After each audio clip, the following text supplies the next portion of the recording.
जो ही 6 जजेस ने खत लिखा तो किसी ने प्रॉपर्टी का इल्ज़ाम लगाया उनके ऊपर, किसी ने कहा कि इसने इतने केस देखे हैं पाकिस्तान तहरीक इंसाफ के, 10 में से 6 दरखास्तें पाकिस्तान तहरीक इंसाफ के हक में दी हैं।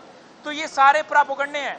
यहाँ पर जो भी बोलेगा, जो भी बात करेगा, उसके साथ यही किया जाएगा कि वो आवाज़ न उठाए। मैं और ये पूरी कौम इन 6 जजेस को सलाम पेश करती है कि जिस तरह इस जुल्म बर्बरियत के माहौल में उन्होंने हक का कलमा बुलंद किया और आवाज़ उठाई।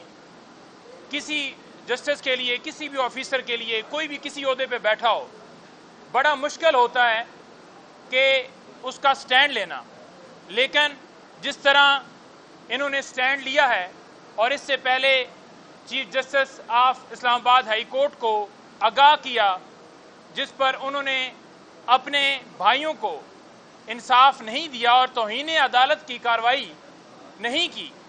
अगर आप दूसरी तरफ देखें तो जज ज़ेबा चौधरी केस आपके सामने होगा कि जब खान साहब ने सिर्फ ये कहा था कि हम कार्रवाई करेंगे, तो उसके ऊपर उस वक्त के चीफ जस्टिस अतर मनल्ला साहब ने फौरन ही सो मोटो लेते हुए उसके ऊपर बेंच बनाकर तौहीन अदालत की कार्रवाई का आगाज़ कर दिया था।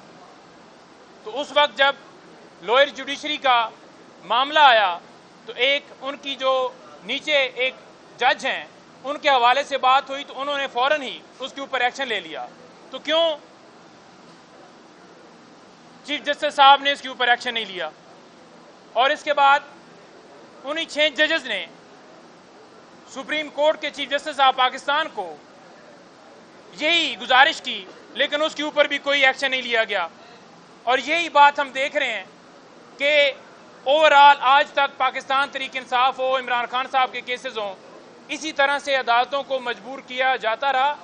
और इस लेटर ने इमरान खान और हम जो हमेशा कहते थे किस तरह से केसेस बनाए गए हैं, उसके ऊपर मोहर सबत कर दी है।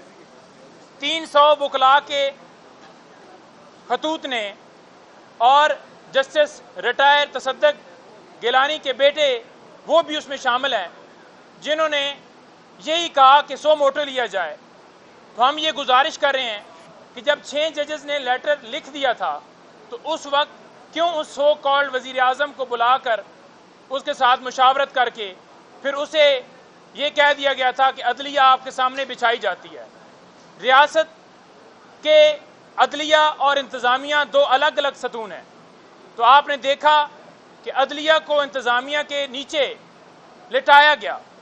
किसने लिटाया, क्यों लिटाया? और जब जस्टिस रिटायर तसद्दुक गिलानी ने उस कमीशन से इनकार कर दिया तो फिर सो मोटो लेते हुए बेंच कंस्टिट्यूट किया, पिक एंड चूज किया। हम ये मुतालबा करते हैं, एक तो फुल कोर्ट होनी चाहिए और दूसरे नंबर पर काजी फायज ईसा साहब और जस्टिस मंसूर साहब, ये दोनों उस सो कॉल्ड वजीर आज़म के साथ मुलाकात के अंदर बैठे हुए थे। फिलफौर इस बेंच से खुद को अलहदा करें। वो अपना माइंड पहले ही डिस्क्लोज कर चुके हैं, वो अपना माइंड पहले ही ज़ाहिर कर चुके हैं। सो कॉल्ड वजीर आज़म जो फॉर्म 45 के मुताबिक हारा हुआ शख्स है, उसके साथ मुलाकात करके। तो इसके साथ साथ हम ये भी मुतालबा करते हैं कि लाइव प्रोसीडिंग्स दिखाई जाएं ताकि पूरी कौम देखे। और तीसरा मुतालबा हम ये करते हैं कि जिन एजेंसी के एहलकारों ने धमकियां दी हैं, जिन्होंने मुदाखलत की है, उन तमाम एहलकारों को अदालत में बुलाया जाए और यहाँ पर उनसे सवालात जवाबात लिए जाएं, किए जाएं और उसके मुताबिक उनके खिलाफ एक्शन लेते हुए उनके खिलाफ कार्रवाई हो। और ये 6 जजेस नहीं हैं, ये पूरी कौम इंसाफ के लिए खड़ी है। ये पूरी कौम सुप्रीम कोर्ट की तरफ आज देख रही है। पूरी कौम आज मुतालबा कर रही है कि कौम को इंसाफ दिया जाए। और अदालत के अंदर लोग इसी वजह से आते हैं कि इंसाफ की उम्मीद होती है। और अगर अदालतें ही इंसाफ नहीं देंगी तो फिर हम जो है वो किधर जाएंगे? तो लिहाजा हमारी डिमांड्स आपके सामने आ गई हैं, क्लियर कट हैं। हम इंसाफ की उम्मीद रखते हैं और उम्मीद रखते हैं कि इसके ऊपर इम्प्लीमेंट होगा।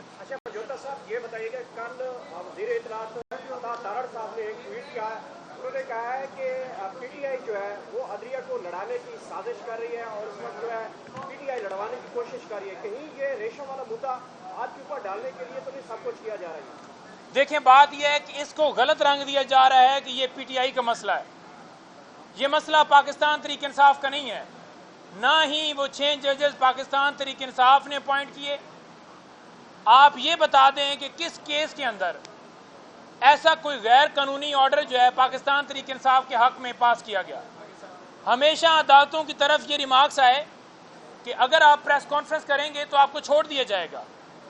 हमारी आज भी दरखास्तें इस्लामाबाद हाई कोर्ट के अंदर पेंडिंग है, चाहे साइफर केस हो, चाहे दूसरा केस, दूसरा कौन सा नए वाला केस हो, सिक्योरिटी की दरखास्तें हो, खान साहब की जान की हिफाजत के हवाले से दरखास्तें हो, या बीबी साहबा की जान के खतरे के हवाले से दरखास्तें हो, या आपने देखा कि इससे पहले जितनी दरखास्तें इस्लामाबाद हाई कोर्ट में आई, क्यों चीफ जस्टिस आमर फारूक साहब के पास 130 से ज्यादा दरखास्तें गईं?